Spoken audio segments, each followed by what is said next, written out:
مفتی صاحب آپ سے شروع کریں گے کہ عشرہ مغفرت کے بارے میں بیان فرمائیں۔ نحمد و نصلی علی رسولہ الکریم، اما بعد فاعوذ باللہ من الشیطان الرجیم، بسم اللہ الرحمن الرحیم۔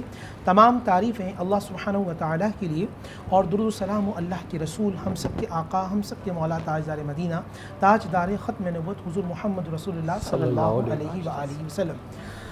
دیکھیں، رمضان مبارک کا یہ دوسرا عشرہ شروع ہوا شعبان کے آخر میں، جو نبی علیہ السلام نے خطبہ مبارک ارشاد فرمایا تھا کہ تمہارے پاس وہ مہینہ آنے والا جو شہر عظیم ہے، جو برکتوں اور رحمتوں والا ہے۔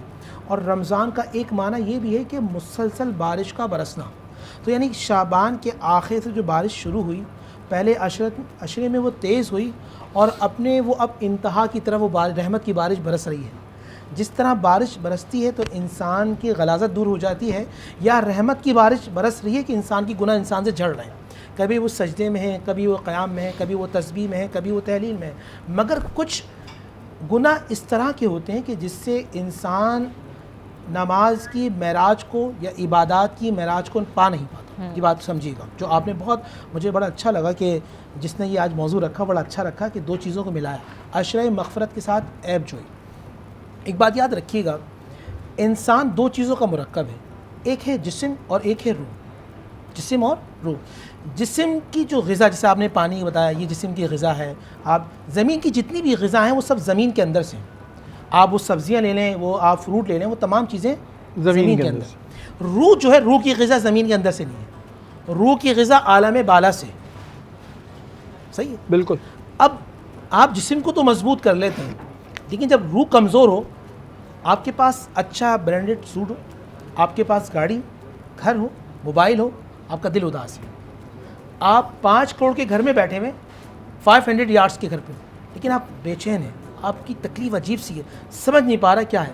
ہر چیز موجود ہے، پیسہ موجود ہے، دولت، عزت، شہرت، وہ جو بے چینی ہے، جو بے چینی کو دور کرتی ہے، وہ روح دور کرتی ہے۔ روح کو کچھ چیزیں زخمی کرتی ہیں، بات سمجھیے گا، اور ناظرین بھی، کچھ چیزیں زخمی کرتی ہیں جس سے روح زخم شدہ ہو جاتی ہے۔ جب روح زخم شدہ ہو جائے تو پھر روح بے چینی کی کیفیت میں رہتی ہے۔ اس میں حسد، یعنی وہ باطنی امراض ہوتے ہیں جس سے روح تکلیف میں آتی ہے، وہ حسد ہے، بغض ہے، عداوت ہے، نفرت ہے، جس سے روح چھلنی ہو جاتی ہے۔ جب یہ پانی میں کہیں آپ ڈاٹ کر دیں یا سوراخ کر دیں اور پانی اوپر سے بھرتے رہیں، کیا ہوگا؟ شریر میں بہہ جائے گا سر، خالی رہے گی نا۔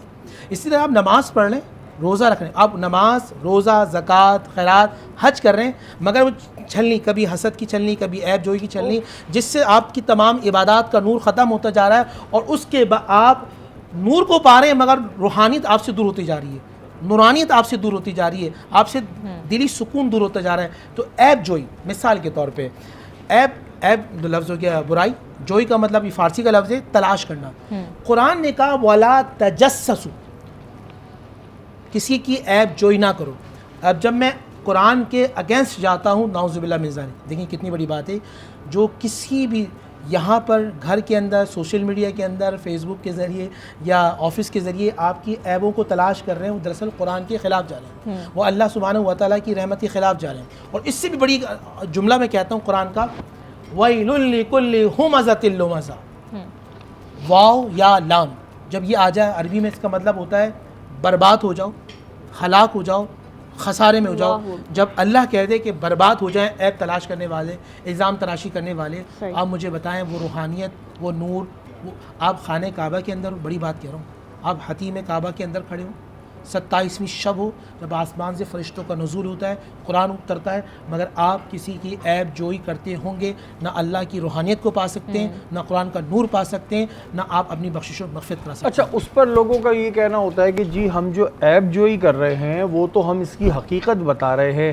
اچھا، اس میں دو زاویات ہیں، ایک جگہ اللہ تعالیٰ نے کہا ہے کہ پردہ رکھو، لیکن میں کوئی چیز ایسی دیکھ رہا ہوں کہ جو شخص معاشرے میں برائی پیدا کرے گا، مثال کے طور پر اس کا کام ہے شادیاں کر کے چھوڑنا، بہت اچھی سوال ہے، شادیاں کر کے چھوڑنا۔ اب میرا کیا یہ فرض نہیں بنتا کہ میں یہ بات سب کو بتاؤں کہ بھائی اپنی بہن بیٹیوں کو اس سے محفوظ رکھو؟ یہ بندہ تو معاشرے کے لیے ایک طریقے سے خطرناک ہے، اور ایک جگہ اللہ کہہ رہا ہے پردہ رکھو، کنفیوز ہو رہے ہیں ہم۔ بہت اچھی، دیکھیے قرآن مجید فرقان حمید کو پڑھیں تو آپ کنفیوز نہیں ہوں گے۔ 6 پارے کا آغاز ہو رہا ہے، لا یحب اللہ الجہر بالسوء، اللہ پسند نہیں کرتا کہ آپ کسی کی برائی کریں، ہاں مگر جو ظالم ہے، تخصیص کر دی، جو ظلم کر رہا ہے، جو فساد کر رہا ہے، جو معاشرے میں بگاڑ پیدا کر رہا ہے، اس کے بارے میں بیان کرنا یہ اللہ کی حکمت الہیہ ہے۔